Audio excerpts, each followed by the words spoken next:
Mirë se vini në kanalin ton, mos harroni të bëni subscribe dhe të klikoni si përzdiles për të marrë njoftimet më të reja. Faleminderit! Nuk e keni ditur më parë, pastroni dyshekun dhe e bëni atë si të ri vetëm me sodë buke. Pastrimi i objekteve të caktuara në shtëpi nuk është gjithmonë aq i lehtë sa mund të mendohet, sidomos kur bëhet fjalë për objekte ose për pajisje të caktuara në shtëpi me përmasa të mëdha, siç është për shembull edhe dysheku. Për një gjumë të mirë, ju duhet që të zgjidhni me patjetër një dyshek të mirë dhe komod, por jo më pak i rëndësishëm është pastrimi i tij.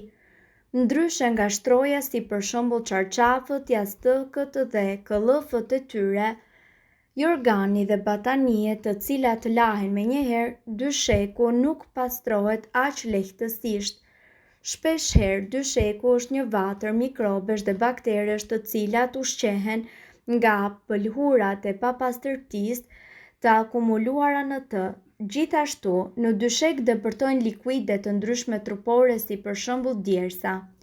Produkti i cili pastron deri në thellësi dyshekun është sigurisht soda e bukës dhe eliminon të gjitha toksinat të cilat gjenden në të. Pastroni fillimisht dyshekun nga papastërtitë e sipërfaqes si për shembull flokët, qimet pubike ose ndonjë thërrime nga ushqimi që mund të keni ngrënë gjatë natës. Për këtë ju duhet një furçë ose fshesa me korrent. Më pas merrni një gotë ujë me sodë buke dhe hidheni mbi një sit ose kulles çaji. Spërkasni gjithë sipërfaqen e dyshekut dhe lëreni të veprojë për gati 1 orë. Kur të ktheheni në dhomë do të shihni se si soda e bukës nga e bardhë do të kthehet në gri. Pasi ke mbledhur të gjitha mikrobet, fshiheni sërish sipërfaqen e dyshekut me fshesë korrenti dhe më pas përkateni me disa pika vaj esencial për t'i rikthyer freskinë dhe aromën e këndshme. Ky truk pastrimi duhet përsëritur të paktën 1 herë në muaj. Pastrimin e dyshekëve dhe shtretërve shpesh u abesojmë ekspertëve, por me disa këshilla mund t'i heqim njollat në një mënyrë shumë efektive dhe të rifreskojmë vendin ku zakonisht kalojmë 6 deri në 8 orë çdo natë. Gjatë gjumit, pluhuri dhe qelizat e vdekura të lëkurës, djersa dhe gjithashtu yndyrat trupore munden që të depërtojnë në dyshek, gjë e cila mundet të shkaktojë njolla të verdha, por edhe një herë të pakëndshme. Gjithashtu ky ambient mund të jetë magnet për merimangat dhe nëse keni alergji apo jo, do të ishte mirë që t'i jepni dyshekut një freskim të rregullt të cilin mund ta bëni në disa mënyra tepër të thjeshta.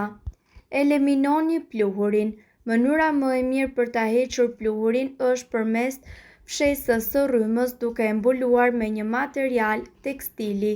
Është mirë ta bëni këtë çdo disa muaj ose më shpesh në qoftë se dikush në familje vuan për shembull nga alergjia. Shtypni pastruesin e fshesës fort mbi pëlhur për të tërhequr pluhurin në sipërfaqe. Pastaj, përdorni shtojca të ndryshme të fshesës me korrent për të mbledhur pluhurin në skaje. Përdorni gjithashtu avull. Nëse keni një hekur me avull, kaloni në dyshek në mënyrë që hapja nga e cila del avulli të mbahet sa më afër pëlhurës.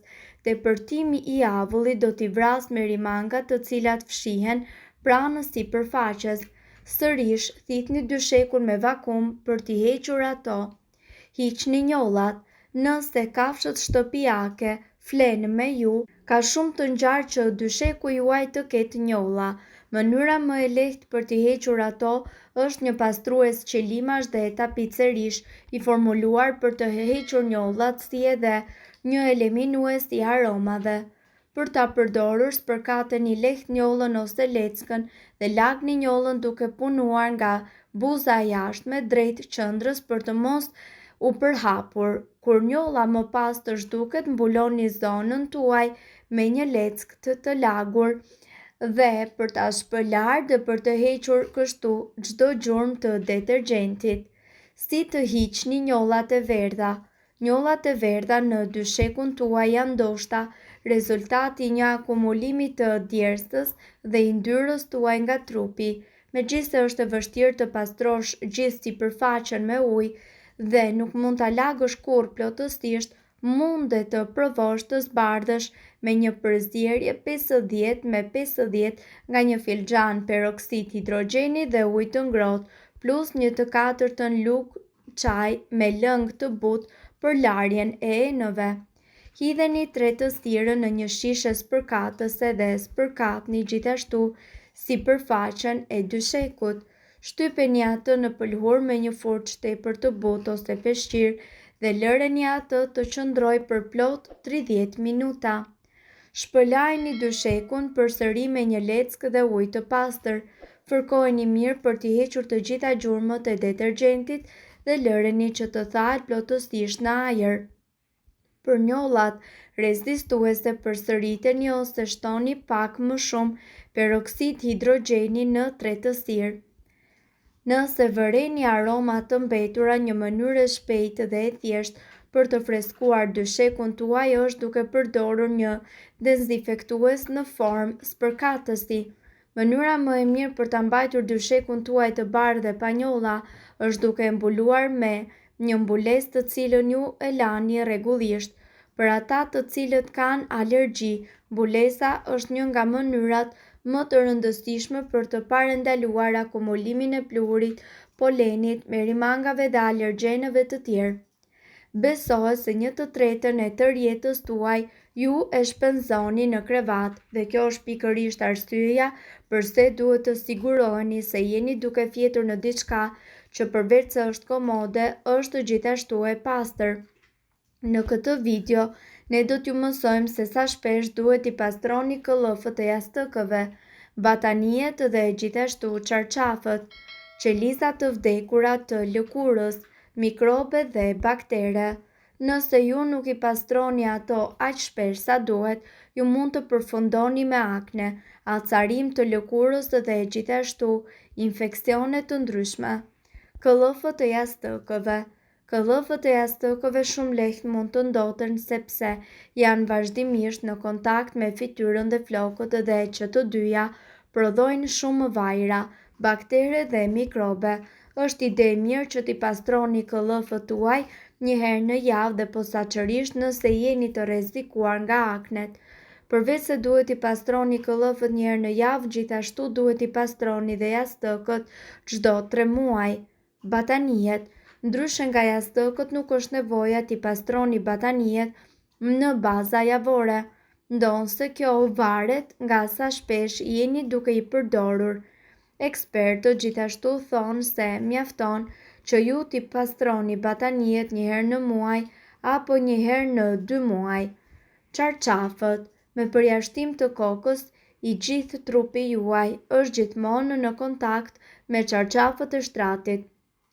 Prandaj është e lehtë që këta çarçaf të mbushen me pluhur dhe gjithashtu ndotës të tjerë. Ekspertët sugjerojnë që ju t'i pastroni çarçafët në baza javore dhe posaçërisht në qoftë se ju djersiteni gjatë natës. Prandaj jini të kujdesshëm dhe pastroni dyshekun tuaj dhe çarçafët, jastëkët dhe batanijet në mënyrë të rregullt, në mënyrë që të jeni gjithmonë të shëndetshëm dhe sa më të pastër. Mirëpo duhet të dini se këto informacione nuk kanë për qëllim të zëvendësojnë ilaçet e përshkruara nga mjeku. Para se të përdorni këto receta të mjekësisë alternative, ne ju sugjerojmë që të këshilloheni më parë me mjekun tuaj.